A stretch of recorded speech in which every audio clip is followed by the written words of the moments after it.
comfortably zoned with the Zigzag Man in Alameda, California, pushing on the doors of life marked pull and fighting the unholy trinity as we go. Big business, organized religion, and government.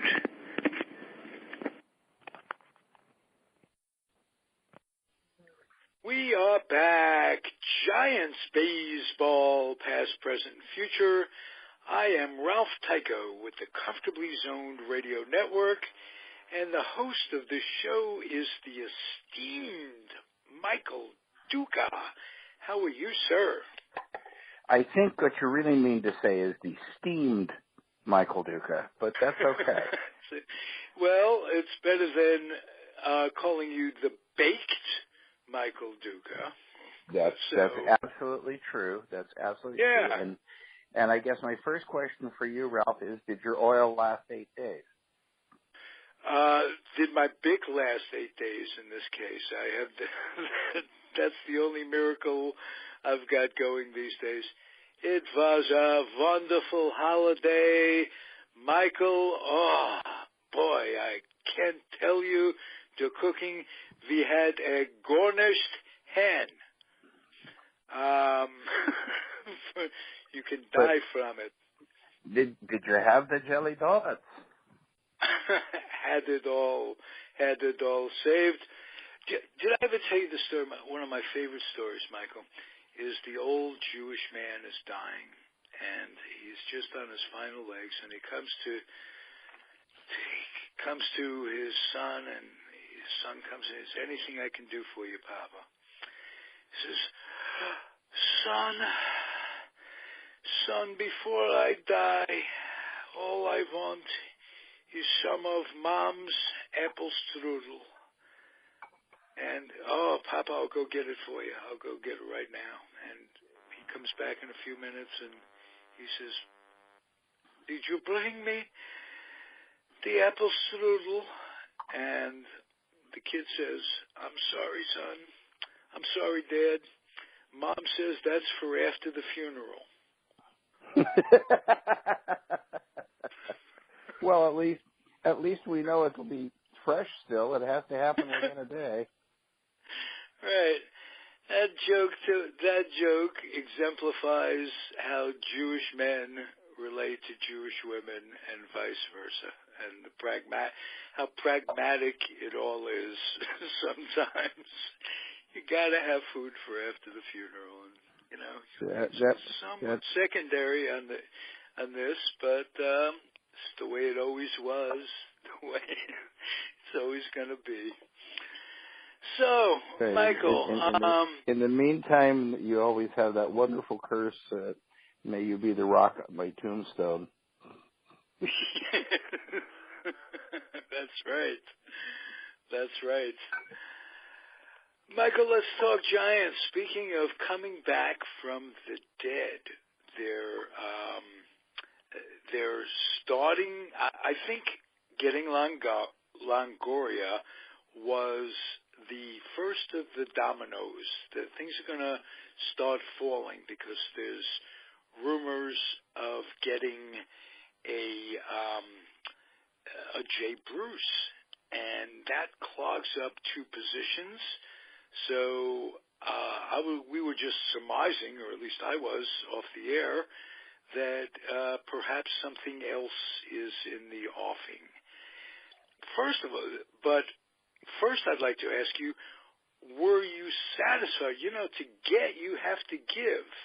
And it seems to me the Giants gave up Arroyo, who was a very, very high draft choice and very highly thought of. Was he simply not panning out? Was he not? They just weren't sure what they had there, and in particular, they weren't sure if he was going to continue having health issues. It's really kind of interesting to me. If you look at the trade, what it really tells me is that Tampa Bay has all but given up on the viability of Matt Duffy. Yes, that's true. But then again, the Giants gave up on the viability of Matt Moore. So that was kind of a dog for a cat. Had they? Well, yes, it was. But the difference between them is that they gave up on Matt Moore based on performance, and I think Tampa is giving up on the likelihood that Duffy's ever going to be healthy enough to play on an everyday basis. Right, given the fact that it's been a year and a half, and I hate to see trades go down like that. I hate to see players' careers curtailed by injury. And I particularly liked Matt Duffy. I liked him as a teammate. He was just good ball player. Came up in the system, overachieved, I thought. Didn't expect him to be of all of the infielders coming up. With Gillespie was one of them, if I'm not mistaken. There were a number of them that panned out, and he overachieved in the minors. And I like following players like that. I like the low draft choices that aren't necessarily touted, given the big bucks early on, and you got to root for those guys. So, and I thought Tim Haller was on as a co-host with me on the show when this happened, and Tim Haller spoke to the clubhouse chemistry experience when you make a trade, what that does, because it's not APA, it's not a roll of the dice, these are real players with emotions that are affected. Can you speak to that? No, you're absolutely adding and subtracting human beings and, all of their capabilities, their feelings, their thought processes, their ability to affect their teammates. What happened here was that the Giants wound up giving up a guy in Matt Duffy who was extremely popular in the clubhouse. And over the long haul, they traded Duffy and Christian Arroyo, their best two young infield prospects, for Evan Longoria. They wound up with a third baseman. They wound up with a Long Beach State third baseman to replace a Long Beach State third baseman. And they wound up getting a guy who, if you followed the Twitter sphere, I'm astonished at how many of his teammates in Tampa have written to say that they felt that he was their best teammate and a complete role model in how to be a teammate. So I think clearly the Giants are getting a high character guy. Yeah. Again, they gave up a high character guy in Duffy, so it's not. It's how it works, basically. Mm-hmm. And character counts for a lot, but this is business, and it's what you're hitting and how you're progressing that unfortunately counts for more. But there's no mistaken clubhouse chemistry being a factor in it all. And over the years, teams, but then you could say there are teams that don't get along, like the A's of way back in the Charlie Finley days of the mustache gang. They fought like hell in the clubhouse, but they fought for each other on the field, which is enigmatic of baseball, how you can bring it together that way. But a lot of teams don't. A lot of teams that don't have a good clubhouse chemistry can't leave that behind when they get on the field. Don't really care. Well, the chicken and the egg controversy in baseball is, does winning produce good chemistry, or does good chemistry produce winning? That's very true. That's very true. And I happen to be of the opinion that good chemistry doesn't do you a heck of a lot of good if you don't have talent. But if you do have talent, it's a difference maker.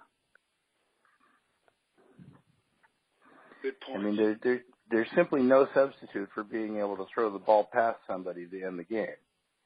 But in order to get yourself into the position where you can do that, you need, to me, chemistry is 95% of chemistry can be defined as how does your fan base feel when you go down 3 runs in the 7th inning?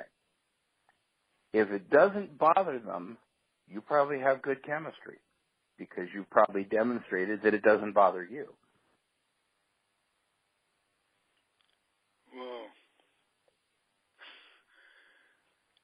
Whoa, that's very well put.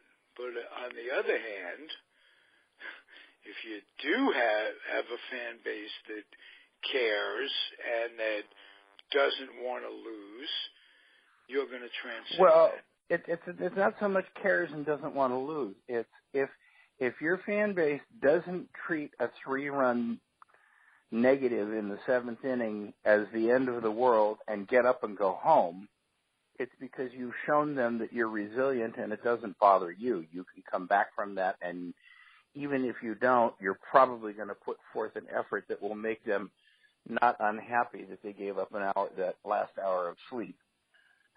And but if then you can say which came first.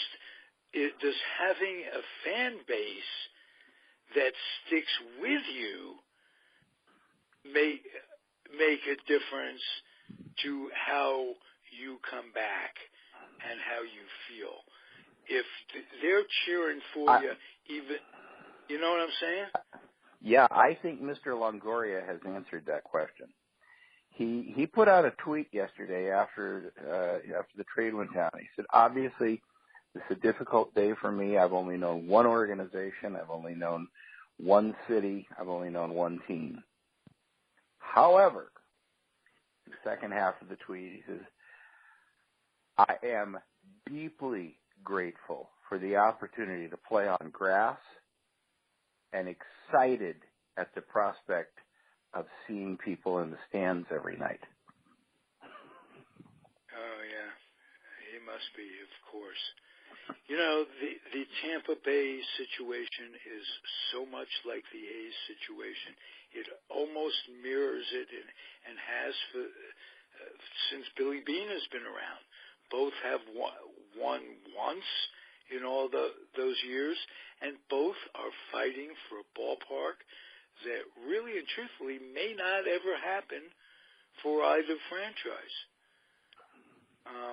Yeah, Tampa is a special animal because even more so, I think, than the San Francisco area, Tampa is disjointed by the water.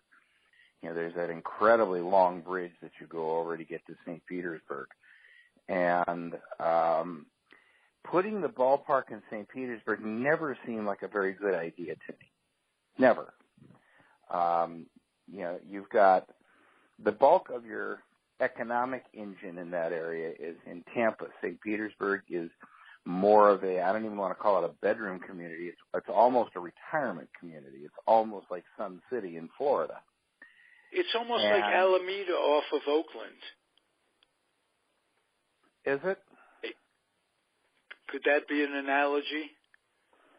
I don't know. I mean, Alameda is full of good sports fans. And Lester Hayes used to pump gas there at the Shell station on South Shore. His own gas. Did he really? Wow. Yeah. I pulled up next to him. I pulled up next to Mark Van Eegen a couple of times.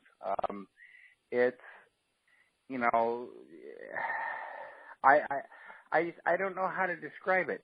There is no passion in the St. Petersburg fan base.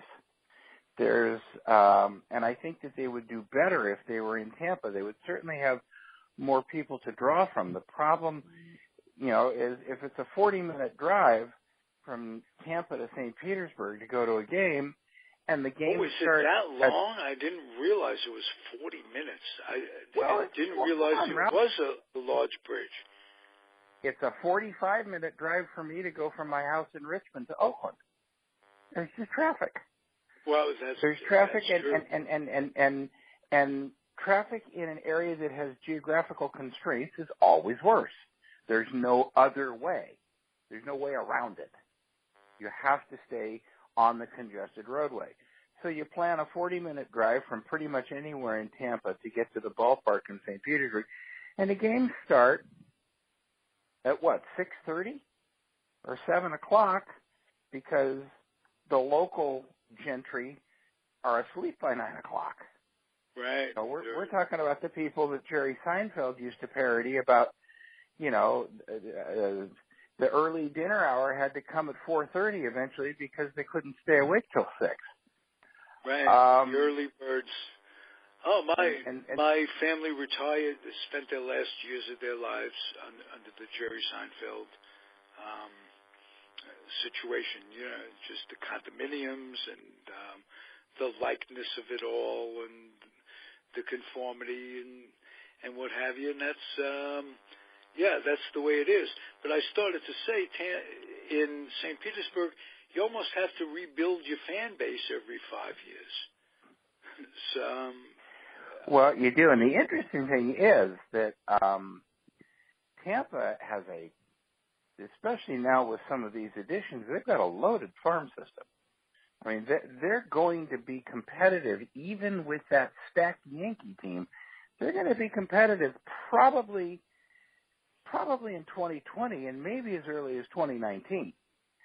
So, in that way, they are also a good comparison with the Athletics. They keep churning out good young players and supplying them to other teams for good young players.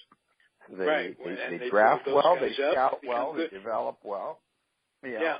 They develop their own players well. They pluck people from other farm systems, and there you go. I mean, the Giants have all but acknowledged that they have not been good enough at developing players with the way that they completely restructured their developmental and farm system this offseason, adding an additional coach at every level and some organizational changes within the coaching ranks also. So fundamentally they're saying, we've been pretty good at drafting, but we haven't been very good at developing. And, they brought in David Bell to head that up, and immediate personnel changes all over the place. And so I don't know how much longer you're going to see the Giants being in the mode of draft brilliantly and swap prospects for established players that you know what you're getting. I think they'd like to be in the mode of having those guys come up, and actually contribute.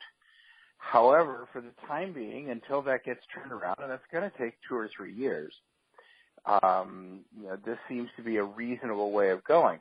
They managed to move a hefty salary. Everybody's looking at Longoria and saying, "Oh my God, he's owed $80 million," and yada yada yada. Well, first of all, with the salary reductions that they get by offloading more, offloading Span, and the money that came back in the deal with Longoria, he's going to average $12 million a year. And while that's a lot of money to you and me, that's not a lot of money for a major league ball player anymore. Let's just look at it this way. Sure, you'd love to have Bryce Harper in a Giants uniform for 5 years. But you think he will produce 3 times as much as Longoria because he's going to cost 3 times as much as Longoria? Right. Very good point. Well, Longoria is signed to a fairly reasonable, by today's standards, long-term contract. Mm-hmm. It's team-friendly. And the other thing that I'm seeing that's amazing is that people on the Twitter sphere and Facebook are just blowing the Giants up for, quote, getting old, unquote. I'm sorry. I don't see anybody saying Buster's getting old and he's 30. I don't see anybody saying Bumgarner's getting old and what's he, 28, 29?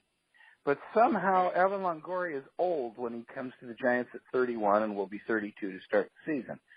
Now, I don't know about you, but I just sort of sit down and do the math. If you graduate from college like he did, you're 21 when you're in the draft.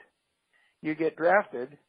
Even if you rapidly go through the system, you don't make the major leagues much before you're 24. And you're under club control for 6 years. So there aren't any free agents out there of any quality under the age of 30. It's just how the system works. Unless you happen to have... Yeah, because the system itself doesn't call for guys being 22. Bryce Harper still has to go through the process, and he'll be no spring chicken when it comes to, even though he had the advantage of coming in real young, he will be one of the highly paid guys, and it's just a matter of can the Yankees sign him or the Dodgers. Well, I'm sure the Dodgers are going to make a huge effort to sign him. What's very interesting is that I have been told by multiple sources that he's more interested in playing for the Giants than he is the Dodgers. Now, I don't know why, and I don't know what that means, and I don't know if that's true, but I've been told that by multiple people. On the other hand, there's nothing that says he won't stay in Washington also. That, people assume that he's going to go, and it's almost like, wow, he still may, huh? Is that well? It's really going to be interesting because I think it was Henry Shulman predicted that when Bryce Harper comes on the market, you're going to see that it's not really going to be a book from Scott Boras. It's going to be more like the Game of Thrones set of 5 books. Boras is going to go completely out of his mind producing multimedia stuff to convince people why Bryce Harper is worth $40 million a year. And I'm sure that's what they're going to go after is $40 million a year. Just like we have a president who says that nobody's ever passed a tax cut like this. We broke all the records because it's hard to compare dollars from 34 years ago. So sure, you broke all the records. Scott Boras is in that same business. He wants to be the first guy with a $30 million client, the first guy with a $40 million client, the first guy with a $250 million contract. He already was with A-Rod, and so this is just his MO. Also, were you telling me the other day that he's got like 14 of the free agents that are out there? Yeah, he's got a huge stable of the current free agents, and it is not, his demonstrated methodology over the years has been to sign late rather than early.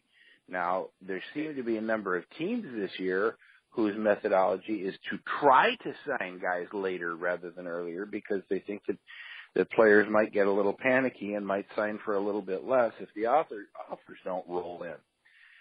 But that's, this is just fundamentally a game of chicken.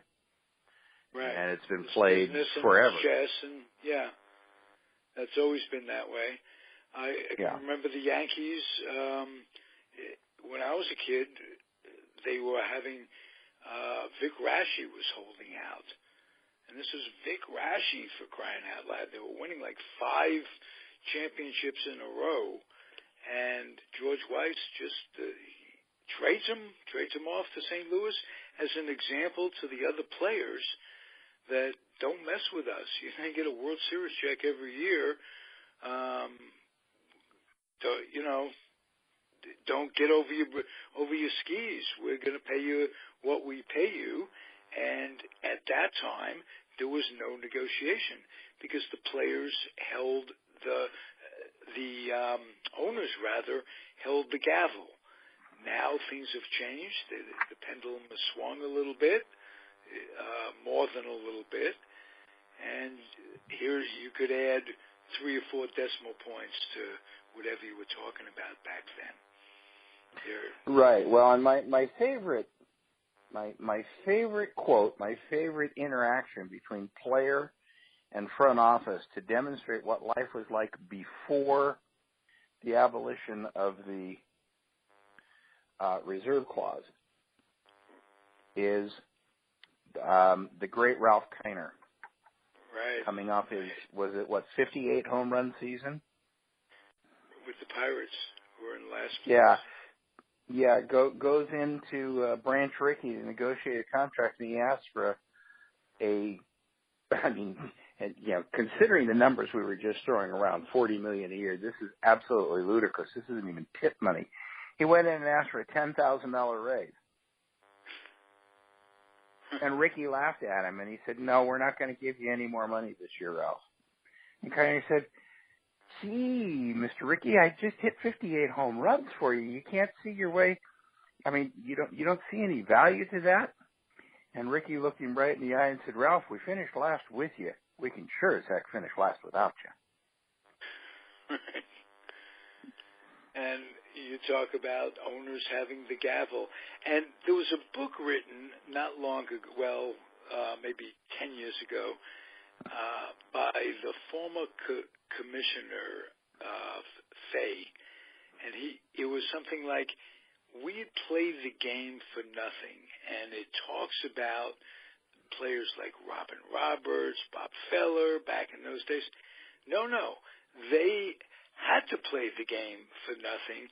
They were active in trying to get a union together to combat the way they were treated.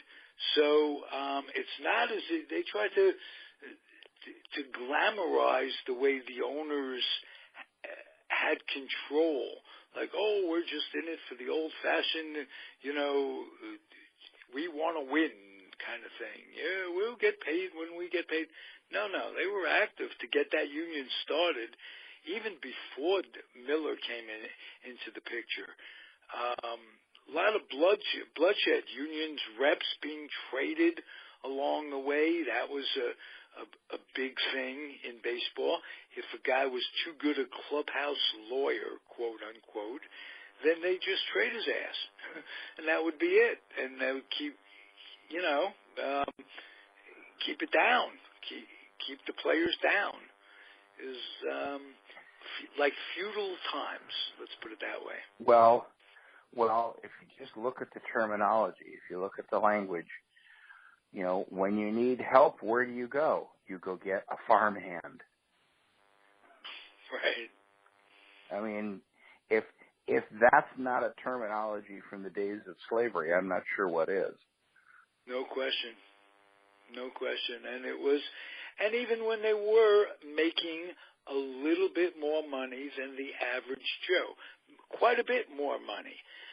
But what wasn't considered was the freedom of working where you want, living where you want, having friends where you want, the city you want, that kind of thing. Everything is based around money when people talk about freedom nowadays. It's the intangible things. It's being held back in the minors by an organization that has a Lou Gehrig in front of him. And we talked about the late Hank Sauer before. He was held back by Lou frickin' Gehrig. Or was it Sauer? I think it was. It was Sauer that was held back by Lou Gehrig. You'd sit in the minors and they owned you. And if a player could be unfortunate enough to sit behind guys that would ruin their career, they'd never get called up to the majors. So what you're telling me is that you believed Mike Hampton when he said he signed with the Rockies because of the quality of the school system in Denver. Well, there were a few bucks there. Yeah. there was that. I just didn't want. How about I didn't want to Nolan Ryan too poetic. determines his own fate by not wanting to be with in New York. He and his wife hated the New York experience. They were Texans, and as a Met fan, I've always disliked the man and not just because of that. Nolan Ryan has certain unendearing qualities towards me, and let's put it that way. Well, okay, we'll just leave it at that. You and I have already in the past discussed the unique hardware qualities of his glove. Oh yes, and I am convinced that the man did PEDs. There's no question in my mind that he did, and skated. Any accusations of it was never brought up. He was part of the good old boy baseball, covered up. Everybody knew from a minor league trainer. You told me the story of Piazza. It was always said, well, Piazza had a little bit of acne, and the story was and you told me the story of it wasn't just a little bit, and it was fairly convincing. So, well, yeah, and for me, the crux of that story is how naive I was to be able to look at it and not have it dawn on me what I was looking at for almost 6 months afterwards, until the real story began to break, and then because I was so naive, my thought was, how can you be that wealthy and live in Hollywood and not be able to find a dermatologist? But the way it was presented... I mean, they're out handing out light leaflets on the sidewalk. It was never presented that way. It was presented he had back acne. Yes, exactly. That's what I'm talking about. The big difference between that and the way you're describing someone that needs plastic frickin' surgery, Whoa, that'll stick with me for a long time. And eventually he overcame in the minds of the voters. I have to think Barry Bonds will someday do the same, and Clemens along with him. I think you're going to see them move up closer to induction this year. They were at like 54 and 53% last year. I think you may see them hit the 60% mark this year, and if they do, nobody's ever hit 60% and not gotten in. Whoa. Eventually, you mean? Eventually, yeah. Yeah. So it remains to be seen. I think the one thing that we can state from what we've seen so far from the Hall of Fame ballots that have been made public is that Joe Morgan's letter, if it did anything, backfired. And between you, me, and the nearest fence post, I'm happy to see that it did. I don't like guys who are already in an organization telling other people to make the standards tougher now that they're there. Right. And what would be even more hypocritical if it even ever came out someday that he and/or his cohorts, and not just on the Reds, but in the era, were using. And that's not out of the realm of possibility, because the technique to do it all with the steroids was developed by the Russian women's Russian track in the 52 or something like that in the Olympics. Oh yeah, it was available essentially my entire lifetime, and I'm sure it was being used. The primary things that were not available is that the human growth hormone wasn't available back then, and it's still not traceable. And the fact that there were no tests for it. Right. None whatsoever, really, especially in baseball. And let's not forget that the reason there were no tests for it for so long is that the Sosa, McGuire stuff turned big bucks, turned that industry around from the strike season, and all of a sudden it's Katie bar the door. Seelig and those guys, they're not going to give in right away. They're going to rake in some dough first. And unfortunately, the young fans, a lot of them, you talk to them and they say, I don't care what they do. Look at how exciting it is. Well, I mean, that when you get down to it, that is the absolute bottom line, is that, you know, it upsets me, the fans who are out there expressing false outrage at this, because the only reason that it occurred is its fans wanted it. Right. People forget that the only reason that the DH came into the game and that the mound was lowered from 15 inches to 10 inches, both at the same time, essentially, within a couple of years of each other, was that it was decided that fans were staying away from the ballpark in droves because nobody liked 2-1 ball games. Nobody but us. The alternative, of course, was to actually teach fans about baseball, but nobody wanted to do that. They just figured it was easier to turn it into arena baseball and, you know, jack the average score up to 5-4. Okay, I just had a question for you. I was thinking about the other day. They got rid of, I go from here to there. I'm sorry. This pops into my head. On, what's his name? The pitcher they just traded away. Matt Moore? Matt Moore. Weren't they bringing in a new pitching coach this year? And might it have behooved them to have him work with the new pitching coach for a while to see maybe he can notice something different, change his delivery, this, that, and the other thing, before a change of scenery does him good and a new pitching coach does him good somewhere else? Well, this all goes back to like the week after the World Series.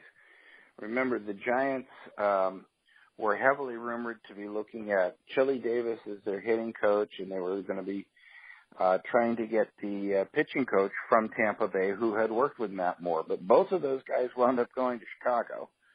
And that, I think, moved them into plan B with Moore, because the bottom line that you're looking at with a Matt Moore is he was the worst starting pitcher in baseball last year. And kind of like the Ralph Kiner story, you know, if you're Bobby Evans and you're looking at Matt Moore, you're saying, well, geez, I've got any number of kids in the farm system at $500,000 a year who could be the worst pitcher in baseball. Right. Now, what did they get from Matt Moore? Oh, I'm blanking now. Just prospects. I'm totally blanking. They got 2 minor league relief pitchers, one of whom is coming off an injury and throws over 100 miles an hour. The other of whom is a little bit more developed, also a hard thrower, tops out around 98. So, you know, they're trying to build a reservoir of young flame-throwing arms in the minor leagues that they can groom for the bullpen. Yeah, got to trust your scouts and development, what have you, and determining who to get. I want to ask you 2 things. Was Arroyo a good fielder? He was a good fielder. He was not a great fielder. If you looked at his body type reminds you of so many third basemen of days gone by. He had a little bit of the Dick Allen body type, if you will. A little bit of a fire plug. And right. you can get away with that at age 24. but, you know, and in no way am I comparing these players, but age catches up with you. Ask Pablo Sandoval. You know, what he was able to do 4 years ago with that body type is pretty different from what he's able to do now with that body type. So I think that's one of the things they were looking at. Another thing that they were looking at is Arroyo's primary value to the Giants and probably to anyone is going to be from his bat. And for his bat to be in the lineup, he's got to stay healthy. And he was having trouble staying healthy. He was out multiple times last year. He got hit in the hand, and the hand got broken. That's always a problem for a hitter. When you start having hand problems, the first thing that goes away is your power. Absolutely, without question. And then he finally rehabbed to the point that he went to winter ball, and he got hit in the same hand, and it got broken again. Yeah. Reminds me of Pablo, who suffered hamate injuries to his wrists. Right, but the difference with a hamate injury is once you take the bone out, you can't injure it anymore. You don't really need it, and once it's gone, that injury is over. But if you start breaking the bones in the back of your hand, if they don't heal perfectly without bumps, without, you know, hitches in how your ligaments pass through them, things like that, you lose your grip strength. And if you lose your grip strength, you lose your ability to drive the ball, particularly on your bottom hand, which is the one that not only generates the power, but it's the one that gets hit 99 times out of 100 because it's the one that's facing out. Well, I learned so much from you, Michael. Thank you. Final question of the day. Who's going to play center field? Span is gone, and did they give up on him too soon? They did not give up on him too soon. I don't know the defensive metrics, but I would bet you that he was in the bottom quartile defensively. I mean, let's put it this way. You know, everybody's saying that, you know, Jay Bruce is next for the Giants because Jay Bruce has said he's kind of interested in the Giants, and he does not have Scott Boras as an agent. His agent is Matt Sosnick, who was here in the Bay Area, who was Dontrell Willis's agent, who I know. And Sosnick said that his client is interested in playing for the Giants, and so maybe that's so, but maybe it's J.D. Martinez. Who knows? You know, all they have to do in all of these instances is find a player who is willing to sign a deal that's heavily backloaded so that they stay under the tax this year. Now, as to who's going to play center field, sooner rather than later, it's going to be Steven Duggar.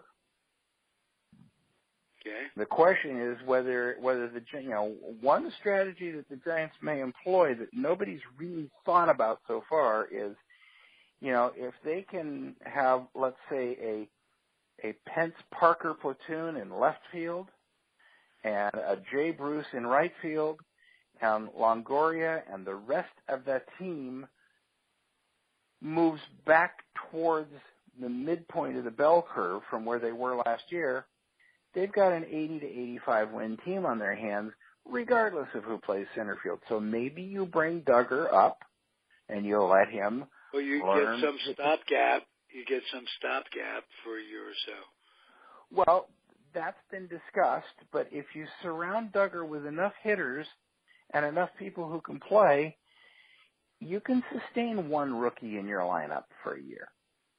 Oh, it's always much more fun for the fans, too, to root for a guy who's coming up maybe a year too early, but rather than having a mediocre player with very little upside. Right. Can you say Conforto? Can you say Benintendi? I mean, yeah. Both of those guys came up a year too early. Very good points. And they made adjustments, and they were able to, yeah. Players are going to play, and I just want to say one thing. Going to happen. Go ahead. No, I was just want to say with Longoria at third, I wanted to confirm that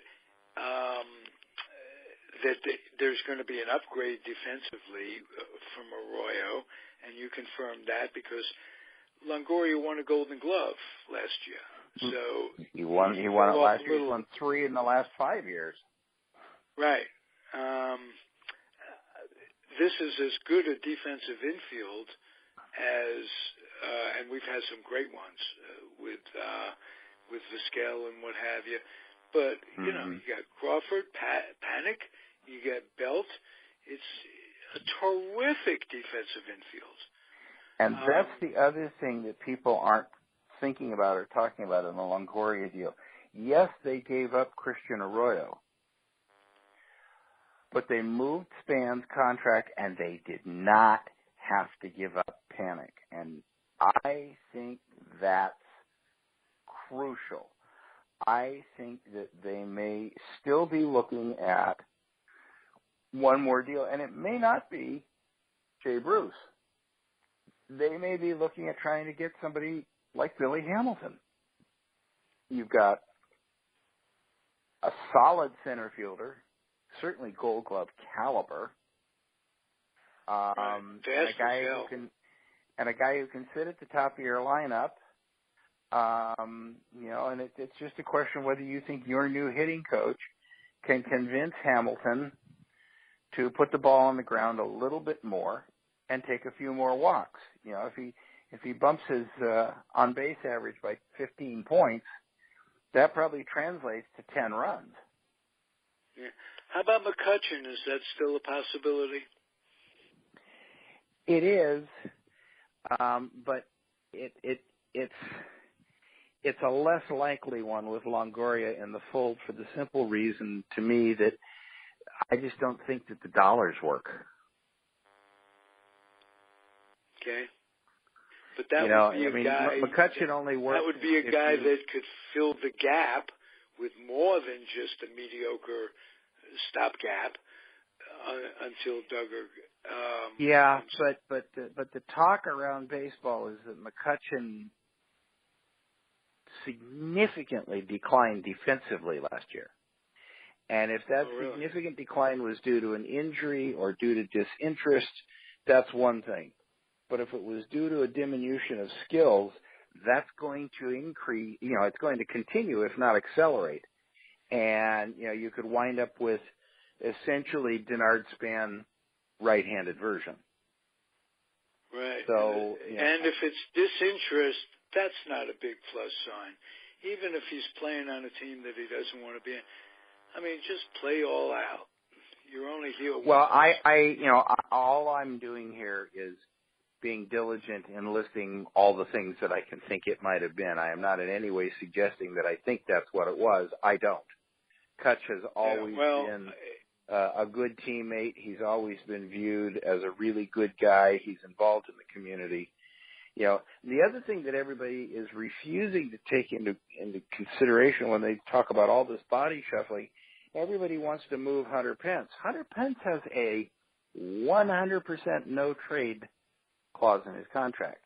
Hunter Pence is Mike Stanton without the home runs. You can't move these guys just because you want to. And as much as he loves the team, he's married to a girl from here. He loves it here. He lives here in the off season. He has a very expensive home in downtown San Francisco. He's not going to go anywhere. He's not going to say, "Oh, sure, why don't you just go on ahead and exile me to I don't care, Texas, because that's where I'm from." No, that's not going to happen. He might not care about Texas, but he wouldn't want to go someplace like Minnesota, for instance. Or Tampa. Yeah, or Tampa, right. Maybe he'd want to go to Oakland, but that's not a fit for him at this point in Oakland. No, and what are the Giants going to get back? Jake Smolinski? I mean, come on. Yeah. Oakland has a bunch of nice parts over there that can play 23 different positions, but they don't play any of them at Gold Glove caliber. Can he learn to play within himself, Hunter Pence, or will he always pull a hamstring muscle trying to do something that he's incapable of doing? I think that part of his charm is part of his downfall, and that is that he's all out, balls to the wall on every play. Right. Gotta love him, like gotta hate him. Yeah. Yep. That's. Yep. I mean, hey, Michael, you're the same way. Balls to the wall podcaster. How about that? Can't pay you any higher compliment. Well, unless you're the wall. Right. By Pink Floyd. That would. Yeah, I'll sign off with a Christmas gift for everybody, remembering that Hunter Pence should forever occupy one of the highest pedestals in Giants pantheon history for being able to, in a World Series when there's super slow motion, hit a baseball 3 times with one swing. That was the most amazing demonstration of both how good technology is and how incredibly unpredictable the game of baseball is in just one swing. Some quick hands too. Yeah. Yeah. So, we're. Thank you, Michael. All right. Pitchers and catchers report in 52 days. Wow. It sounds like a long time, but it isn't all that. That's less than 2 months, and we can live with that. Right. There's going to be plenty of hot stove between now and then. Thank you, Michael Duca. This is Ralph Tyko, Comfortably Zoned Radio Network. If you like our offering, this one or any of them, please be good enough to box up some children's books, lightly used children's books, and take them to your Head Start program in whatever town, city, community you're in. There's a Head Start program. They could use it. Get kids reading, get them off the streets, get them school ready, do a good thing. Adios, everybody. We'll see you next time. Thank you again, Michael. I learned so much from you every interaction. Be well, sir. Well, and be well, everybody you, out Ralph. there. Yes, Merry Christmas, Happy New Year, Happy Hanukkah, whatever you want to be. Just have fun, enjoy it, and be healthy. Stay off the roads. Adios, everybody. All right. Bye-bye.